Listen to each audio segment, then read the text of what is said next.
السلام علیکم ورحمۃ اللہ تعالی وبرکاتہ۔ نحمدہ ونصلی ونسلم علی رسولہ الکریم وآلہ وصحبہ الکرام اجمعین ومن تبعہم بإحسان الی یوم الدین، اما بعد فاعوذ باللہ من الشیطان الرجیم، بسم اللہ الرحمن الرحیم۔ انا نحن نزلنا الذکر وانا لہ لحافظون۔ صدق اللہ مولانا العظیم وبلغنا رسولہ النبی الامین الکریم ونحن علی ذلک لمن الشاہدین والشاکرین والحمد للہ رب العالمین۔ آئیے سب سے پہلے اپنے آقا مولا تاجدار مدینہ صلی اللہ تعالیٰ علیہ وسلم کی بارگاہ بے کس پناہ میں درود شریف کا نذرانہ پیش کریں، پڑھیں بآواز بلند، اللہم صلی علی سیدنا محمد وعلی آل سیدنا محمد واصحاب سیدنا محمد وبارک وسلم علیہ۔ حضرات گرامی، جس آیت کریمہ کی تلاوت کا شرف میں نے حاصل کیا، اس پر ابھی فیض آباد میں بہت مفصل تقریر ہوئی، جس کی وجہ سے آواز نے تو وہیں جواب دیا، لیکن یہاں بھی بس حکم کی تعمیل کے لیے میں نے مائک کو ہاتھ میں لیا۔ میں انشاءاللہ الرحمن دو چار باتیں عرض کر کے مائک حضرت کے حوالے کر دوں گا۔ جو آیت کریمہ میں نے ابھی آپ لوگوں کے سامنے تلاوت کی، اس میں اللہ رب العزت ارشاد فرماتا ہے، انا نحن نزلنا الذکر وانا لہ لحافظون، کہ ہم ہی نے ذکر یعنی قرآن پاک کو نازل فرمایا اور ہم ہی اس کی حفاظت کرنے والے ہیں۔ تو قرآن پاک کی حفاظت اللہ تبارک و تعالیٰ نے اپنے ذمہ کرم پر لی۔ یوں تو بے شمار کتابیں اور صحیفے نازل ہوئے، لیکن ان میں سے کسی بھی صحیفے یا کتاب کو یہ شرف حاصل نہیں ہوا کہ اللہ تبارک و تعالیٰ نے اس کی حفاظت کا ذمہ لیا ہو، لیکن قرآن پاک وہ واحد کتاب ہے کہ جس کی حفاظت اللہ تبارک و تعالیٰ نے اپنے ذمہ کرم پر لی ہے۔ اور حفاظت کس طریقے سے فرمائی؟ پرانی کتابوں کا معاملہ یہ تھا کہ وہ صرف انبیاء کرام کو یاد ہوا کرتی تھی، مکمل کتاب کسی امتی کو یاد نہیں ہوتی تھی، لیکن قرآن پاک کی حفاظت کا اس طریقے سے اہتمام ہوا کہ سرکار دو عالم صلی اللہ تعالیٰ علیہ وسلم کے سینے میں تو محفوظ تھا ہی، سرکار کے وسیلے سے سرکار کے امتیوں کے سینوں میں بھی محفوظ کرنے کا اس میں اہتمام کیا گیا۔ چنانچہ سرکار صلی اللہ تعالیٰ علیہ وسلم اللہ تبارک و تعالیٰ نے تو اپنے ذمہ کرم پر لیا تھا، تو اللہ تعالیٰ ہی نے سرکار کے سینے میں قرآن پاک کو محفوظ فرمایا، پھر سرکار کے صدقے میں صحابہ کرام نے سینوں میں محفوظ فرمایا، ان کے وسیلے سے تابعین کرام نے سینوں میں محفوظ فرمایا، اور پھر تابعین تابعین کرام، اولیاء کاملین، علماء عاملین، آج تک کروڑوں کروڑ لوگ اس قرآن پاک کو اپنے سینے میں محفوظ کر چکے ہیں۔ اور حفاظت کا اہتمام کس طریقے سے ہو؟ یہ سب اللہ تبارک و تعالیٰ کی طرف سے اہتمام ہو۔ جب وحی نازل ہو رہی تھی تو سرکار دو عالم صلی اللہ تبارک و تعالیٰ علیہ وسلم ادھر حضرت جبریل امین تلاوت فرماتے تھے، ادھر سرکار حضرت جبریل کے ساتھ ساتھ ہی پڑھ رہے تھے تاکہ کوئی حرف چھوٹ نہ جائے، کوئی لفظ چھوٹ نہ جائے۔ جتنی حضرت جبریل امین وحی لے کر آئے ہیں وہ سب کچھ میرے سینے میں محفوظ رہے، میرے حافظے میں رہے۔ مشقت اٹھا کر کے سرکار ساتھ ساتھ میں ہی پڑھتے تھے، تو اللہ تبارک و تعالیٰ نے ارشاد فرمایا، اے محبوب لا تحرک بہ لسانک لتعجل بہ، ان علینا جمعہ وقرآنہ فاذا قرأناہ فاتبع قرآنہ ثم ان علینا بیانہ۔ اے محبوب اپنی زبان کو مت ہلا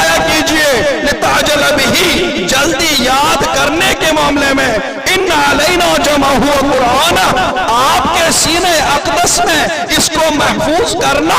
اور پھر آپ کی زبان اقدس سے پڑھنا،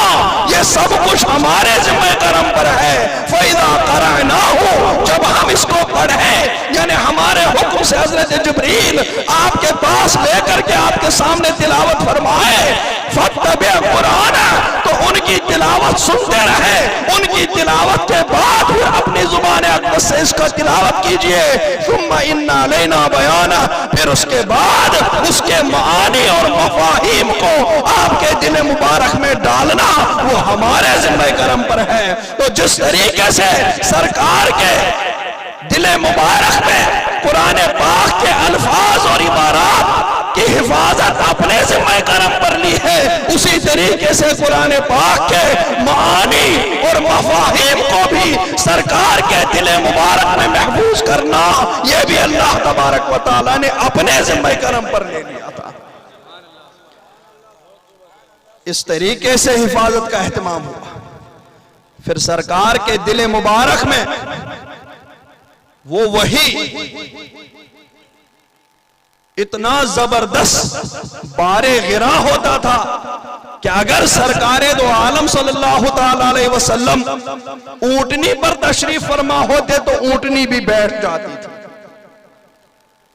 حضرت زید ابن ثابت رضی اللہ تعالیٰ فرماتے ہیں کہ ایک مرتبہ میرے زانوں پر سرکار دو عالم صلی اللہ علیہ وسلم تشریف فرماتے، سر مبارک رکھے ہوئے تھے، اسی دوران میں وحی نازل ہوئی۔ فرماتے مجھے ایسا لگ رہا تھا کہ ابھی میری ران پھٹ جائے گی اور کٹ جائے گی۔ کیوں نہ ہو،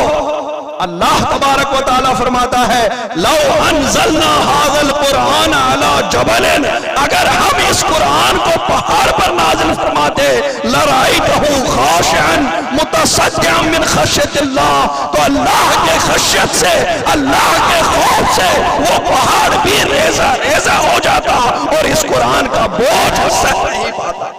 لیکن سرکار دو عالم صلی اللہ علیہ وسلم کو اللہ تبارک و تعالیٰ نے بے پناہ طاقت سے نوازا تھا کہ وہ اس بوجھ کو سنبھال لیتے تھے۔ مشقت ہوتی تھی لیکن جب وہ کیفیت دور ہوتی تھی تو ایک لفظ بھی چھوٹا ہوا نہیں ہوتا تھا۔ من وعن جبریل امین جتنی وحی لے کر تشریف لاتے تھے، پوری کی پوری وحی سرکار دو عالم صلی اللہ علیہ وسلم کے سینے میں محفوظ ہوتی تھی، اور فوراً ہی کاتبین وحی یعنی جو وحی لکھنے والے صحابہ کرام ہوا کرتے تھے ان کو بلاتے تھے، فوراً ہی وہ آیت کریمہ لکھوا کر کے محفوظ کر دیا کرتے تھے۔ تو سب سے پہلے سرکار دو عالم صلی اللہ علیہ وسلم کے سینے میں اللہ تبارک و تعالیٰ اس کو محفوظ کرتا تھا، پھر سرکار سنا کر کے صحابہ کرام کو اس کو لکھوا لیا کرتے تھے۔ چمڑے کا ٹکڑا، لکڑی کا ٹکڑا، کپڑے کا ٹکڑا، جو بھی مل جاتا تھا اس پر سرکار اس کو محفوظ کروا لیا کرتے تھے، اور پھر اس کے بعد اس کے فضائل و مناقب بیان کر کے، قرآن پاک کو یاد کرنے کی فضیلت بیان کر کے صحابہ کرام کو تلقین فرمایا کرتے تھے کہ جو اس میں سے جتنا زیادہ یاد کرے گا وہ اتنا ہی بڑا عالم ہوگا، اس کو اتنا ہی زیادہ ثواب ملے گا، اس کو اتنا ہی زیادہ اجر ملے گا۔ تو صحابہ کرام ایک دوسرے سے سبقت لینے کی کوشش کرتے تھے قرآن پاک کو یاد کرنے کے سلسلے میں۔ فرماتے تھے کہ ہمارے زمانے میں سب سے بڑا عالم وہ ہوتا تھا جس کو قرآن پاک کی سب سے زیادہ سورتیں یاد ہوا کرتی تھی۔ کیوں؟ اس لیے کہ وہ صرف متن قرآن کو یاد نہیں کرتے تھے بلکہ قرآن پاک کی عبارت کے ساتھ ساتھ، قرآن پاک کی متن کے ساتھ ساتھ وہ قرآن پاک کے معانی اور مفاہیم کو بھی ازبر کر لیا کرتے تھے، اپنے سینوں میں محفوظ بھی لیا کرتے تھے۔ تو قرآن پاک کا متن اور معانی جس طریقے سے سرکار کے سینے میں محفوظ ہوا کرتے تھے، اسی طریقے سے صحابہ کرام کو بھی سرکار محفوظ کروا لیا کرتے تھے، اور اسی امانت و دیانت کے ساتھ صحابہ کرام نے ہم تک اس قرآن کو پہنچایا۔ اور جب حجۃ الوداع کے موقع پر سرکار دو عالم صلی اللہ تعالی علیہ وسلم نے خطبہ ارشاد فرمایا، تو خطبہ ارشاد فرمانے کے بعد سرکار دو عالم صلی اللہ علیہ وسلم نے صحابہ کرام سے ارشاد فرمایا کہ انکم تسالون عنی فما انتم قائلون، تمہیں میرے بارے میں پوچھا جائے گا تو تم کیا کہو گے؟ تو صحابہ کرام نے عرض کی کہ نشہد انک قد بلغت، یا رسول اللہ صلی اللہ تعالی علیہ وسلم ہم گواہی دیں گے کہ آپ نے اللہ تبارک و تعالی کا پیغام، اس کی وحی، اس کا کلام، اس کا ذکر ہم تک من و ان پہنچا دیا، وَأَدَّيْتَ اور ادا کیا، اس کی امانت کو ہمیں ادا کیا، وَنَصَحْتَ اور نصیحت کی، فَجَعَلَ يَرْفَعُ إِصْبَعَهُ إِلَى السَّمَاءِ تو سرکار دو عالم صلی اللہ علیہ وسلم نے اپنے جانثاروں کی زبان سے یہ سن کر کے آسمان کی طرف اشارہ کرتے ہوئے فرمایا اللہم اشہد اللہم اشہد اللہم اشہد، پروردگار عالم یہ لوگ گواہی دے رہے ہیں، تو بھی گواہی ہو جا، تو بھی گواہ ہو جا کہ میں نے تیرا پیغام تیرے بندوں تک من و ان پہنچا دیا، اس میں کسی قسم کی کمی بیشی نہیں کی۔ اور سرکار صلی اللہ تعالی علیہ وسلم نے پیغام اللہ تبارک و تعالیٰ کا پہنچایا، اور صرف پہنچایا نہیں،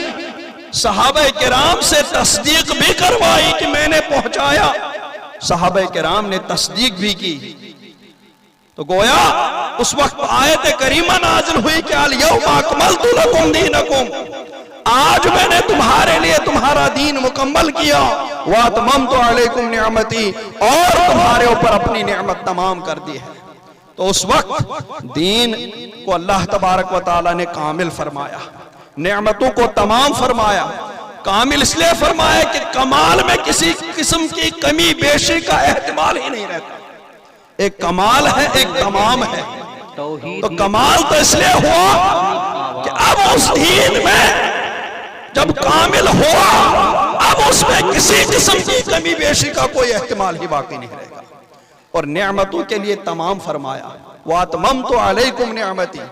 میں نے اپنی نعمت تمہارے لیے تمام کر دی۔ تو تمام اس لیے فرمایا کہ نعمتوں میں کمی بیشی جاتی ہوتی رہے گی، نعمت اللہ تبارک و تعالیٰ کی طرف سے آتی رہیں گی قیامت تک، لیکن دین سرکار دو عالم صلی اللہ تعالی وسلم کے زمانے مبارک میں جو اللہ تبارک و تعالیٰ نے وہی فرمائی، بس وہی دین ہے، وہی کامل ہے، اب اس میں کسی قسم کا کوئی اضافہ نہیں ہو سکتا، اب اس میں کسی قسم کی کوئی کمی نہیں ہو سکتی۔ تو اب جو نبوت کا دعویٰ کرے گا وہی آنے کا دعویٰ کرے گا، اس کا وہ دعویٰ اس کے منہ پر مار دیا جائے گا، اس لیے کہ اللہ نے فرمایا الیوم اکملت لکم دینکم، آج میں نے تمہارے لیے تمہارا دین مکمل کر لیا، اب کسی کے اوپر کوئی وحی نہیں آئے گی، اب جو بھی قیامت تک نبوت کا دعویٰ کرے گا اس کا وہ دعویٰ اس کے منہ پر مار دیا جائے گا۔ اس لیے سرکار دو عالم صلی اللہ علیہ وسلم خاتم النبیین ہے، خاتم الرسل ہے، وہ سب سے آخری نبی ہے، ان کے بعد کوئی اب دوسرا نبی نہیں ہو سکتا۔ اور تو جس سرکار صلی اللہ تعالی وسلم نے قرآن پاک کی حفاظت کا اتنا اہتمام فرمایا ہو، وہ اس میں سے کچھ کمی کیوں کر سکتے ہیں؟ وہ اس میں سے کہاں گھٹا سکتے ہیں؟ جب صحابہ کرام نے گواہی دی کہ سرکار نے پورا کا پورا ہم تک پہنچا دیا، تو اب صحابہ کرام کے بعد اگر کوئی کتا ایسا کہے گا کہ اس قرآن میں کچھ نقص رہ گیا،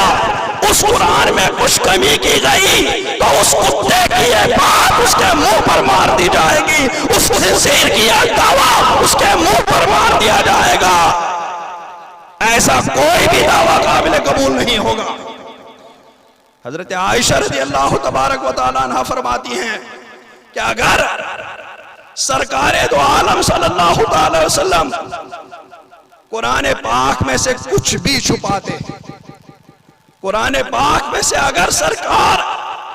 ایک بھی آیت کریمہ چھپاتے تو وہ آیت کریمہ یہ ہوتی۔ فرماتی ہے لو کان النبی صلی اللہ تعالی وسلم قاتما شیئا من الوحی لکتم هذه الآیہ، اور دوسری روایت میں لو کان محمد صلی اللہ تعالی علیہ وسلم قاتما شیئا مما انزل علیہ لکتم هذه الآیہ، کہ اگر سرکار وحی میں سے یا ان کے اوپر جو کتاب نازل ہوئی اس کتاب میں سے کچھ چھپاتے، کچھ گھٹاتے، کچھ کم کرتے، تو وہ یہ آیت کریمہ ہوتی. کون سی آیت کریمہ؟ وَإِذْ تَقُولُ لِلَّذِي أَنْعَمَ اللَّهُ عَلَيْهِ وَأَنْعَمْتَ عَلَيْهِ. اس آیت کریمہ کا ترجمہ یہ ہے کہ حضرت زید بن ثابت رضی اللہ تبارک و تعالی عنہ سرکار کے منہ بولے بیٹے قرار دیے جاتے تھے. اور عربوں میں ایسا مشہور رہتا تھا کہ جو منہ بولا بیٹا ہوتا ہے وہ بھی اپنا ہی بیٹے کے حکم میں رہتا ہے, وہ وارث بھی بنے گا, اس کے اوپر اس کی بیوی اس کے منہ بولے باپ کے لیے حلال نہیں رہے گی. جس طریقے سے سگے بیٹے کی بیوی باپ کے لیے حلال نہیں, اسی طریقے سے منہ بولے بیٹے کی بیوی کے بھی وہی احکام ہیں. اس طریقے سے جو سگے بیٹے کا معاملہ ہے وہی منہ بولے بیٹے کا بھی معاملہ ہے. تو اس عربوں کے اس مشہور و معروف رسم کی اللہ تبارک و تعالیٰ نے رد فرمایا اور قرآن پاک میں اس کا رد نازل ہوا. وہ اس طریقے سے ہوا کہ حضرت زید بن ثابت رضی اللہ تعالیٰ عنہ وہ حضرت سرکار دو عالم صلی اللہ تعالی وسلم کے منہ بولے بیٹے کہے جاتے تھے. اور منہ بولے بیٹے کے ساتھ حضرت سرکار دو عالم صلی اللہ تعالی وسلم نے اپنے پھپھیری بہن حضرت زینب کی شادی کرا دی. حضرت زینب کا نکاح کرایا حضرت زید بن ثابت کے ساتھ. اور اس کے بعد حضرت زید بن ثابت اور حضرت زینب میں بن نہیں پائی, ان دونوں میں بن نہیں پائی. اور حضرت زید رضی اللہ تبارک و تعالی عنہ اور حضرت زینب میں جب بن نہیں پائی, سرکار دو عالم صلی اللہ تعالی وسلم تک یہ بات پہنچی. سرکار ان کو حضرت زید کہتے تھے میں ان کو طلاق دوں گا, سرکار روکتے تھے سمجھاتے تھے, لیکن حضرت زید کی کسی طریقے سے بن نہیں پاتی تھی. تو اس بعد حضرت زید نے ان کو طلاق دے دی اور اس کے بعد ان کی قسمت کھل گئی اور وہ سرکار دو عالم صلی اللہ تعالی علیہ وسلم کے نکاح میں آ گئی. تو حضرت زید منہ بولے بیٹے تھے سرکار کے, اور ان کی اہلیہ حضرت زینب رضی اللہ تبارک و تعالی عنہا تھی. پھر جب زید نے ان کو طلاق دی تو اللہ تبارک و تعالیٰ کا حکم ہوا کہ اب آپ حضرت زینب رضی اللہ تعالیٰ سے نکاح فرما دیجئے تاکہ یہ بری رسم یہ ختم ہو جائے, یہ جو خلاف شرع رسم جاری ہے وہ ختم ہو جائے. تو عرب میں یہ رسم اتنی مشہور و معروف تھی کہ سرکار صلی اللہ تعالی علیہ وسلم بھی حضرت زید کو سمجھاتے رہے کہ نہیں تم کوشش کرو, تم دونوں میں آپس میں الفت پیدا ہو جائے گی. لیکن کہاں ہوتی اللہ تبارک و تعالیٰ کو تو اس بری رسم کو مٹانا تھا. اس لیے سرکار دو عالم صلی اللہ تعالی علیہ وسلم کے سمجھانے سے حضرت زید بن ثابت رضی اللہ تعالی عنہ سمجھ نہیں پائے اور آخر نوبت طلاق تک پہنچی. اور اللہ تبارک و تعالیٰ کے حکم سے سرکار دو عالم صلی اللہ تعالی وسلم نے حضرت زینب رضی اللہ تعالیٰ عنہ کو اپنے نکاح میں لے لیا اور ام المومنین کا درجہ ان کو حاصل ہوا. تو اس واقعے کا اللہ تبارک و تعالیٰ نے وہی نازل فرمائی. کیا نازل فرمایا کہ وَإِذْ تَقُولُ لِلَّذِي أَنْعَمَ اللَّهُ عَلَيْهِ کہ محبوب جب تم کہہ رہے تھے اس کو جس پر اللہ نے بھی انعام کیا, وَأَنْعَمْتَ عَلَيْهِ اور اے محبوب تم نے بھی اس پر انعام کیا, اپنا منہ مولا بیٹا بنا دیا. جب آپ اس سے کہہ رہے تھے کہ امسک علیک زوجک کہ اپنی اہلیہ یعنی حضرت زینب کو اپنے پاس روکو, الفت پیدا کرنے کی کوشش کرو, محبت پیدا کرنے کی کوشش کرو, لیکن حضرت زید رضی اللہ تعالیٰ عنہ سے بن نہیں پا رہا تھا. واتق اللہ اور یہ سب چیزیں اسی وجہ سے کر رہے تھے آپ. واتق اللہ تو اے محبوب اللہ سے ڈریے. لوگوں کی اس بری رسم لوگوں میں رسم کرنا ہے, اس رسم کو ختم کرنا ہے. تو اس لیے آپ لوگوں سے مت ڈریے بلکہ واتق اللہ اللہ سے ڈریے. وَتُخْفِي فِي نَفْسِكَ مَا اللَّهُ مُبْدِيهِ اور آپ دل میں وہ بات رکھ رہے تھے جس کو اللہ تعالیٰ ظاہر فرمانے والا تھا. وَتَخْشَى النَّاسَ اور آپ لوگوں سے ڈر رہے تھے, لوگوں کے ڈر سے آپ حضرت زید کو بار بار سمجھا رہے تھے, لیکن اللہ تعالیٰ کو وہ بری رسم ختم کرنی تھی, اللہ تعالیٰ کو وہ بات ظاہر فرمانی تھی. اس لیے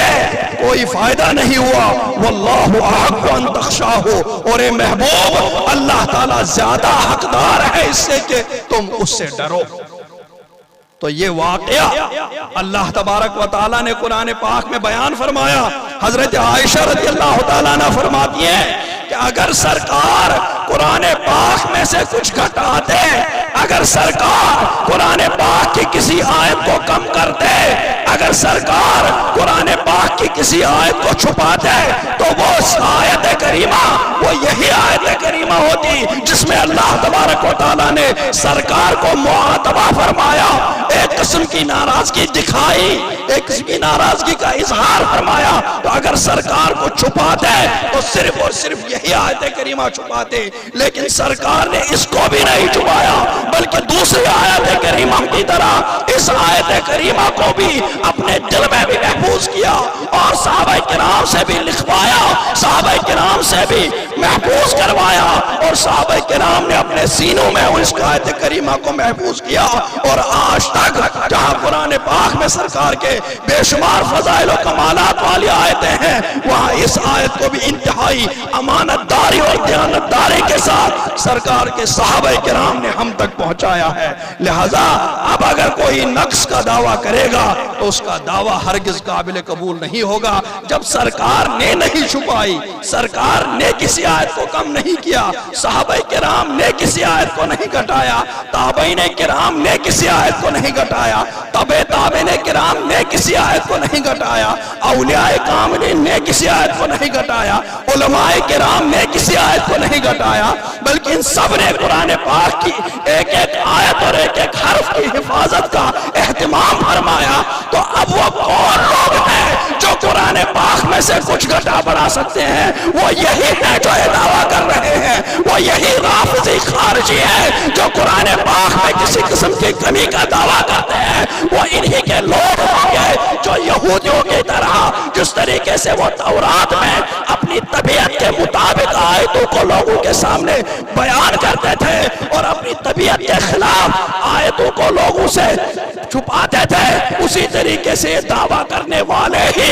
ایسی آیتوں کو چھپاتے ہوں گے جو ان کی طبیعتوں کے خلاف ہوں گی، اور ایسی آیتوں کو ظاہر کرتے ہوں گے جو ان کی طبیعتوں کے مطابق ہوں گے۔ تو یہ نقص کرنے والے یہی لوگ ہیں۔ اہل سنت والجماعت سرکار سے لے کر کے اب تک کوئی بھی عالم نہیں گزرا، کسی بھی عالم کے حوالے سے نہیں گزرا کہ اس نے قرآن پاک میں سے کوئی ایک آیت چھپائی ہو، چہ جائے کہ ایک سورت اور چہ جائے کہ کئی سپارے، ایسا کہیں سے بھی کوئی قول منقول نہیں ہے۔ لہذا یہ کرنے والے یہ خود یہی لوگ ہیں جو اس قسم کا دعوے باطل کرتے ہیں۔ اللہ تبارک و تعالی ہمیں توفیق دے اور قرآن پاک کو ہمارے سینوں میں محفوظ کر لے۔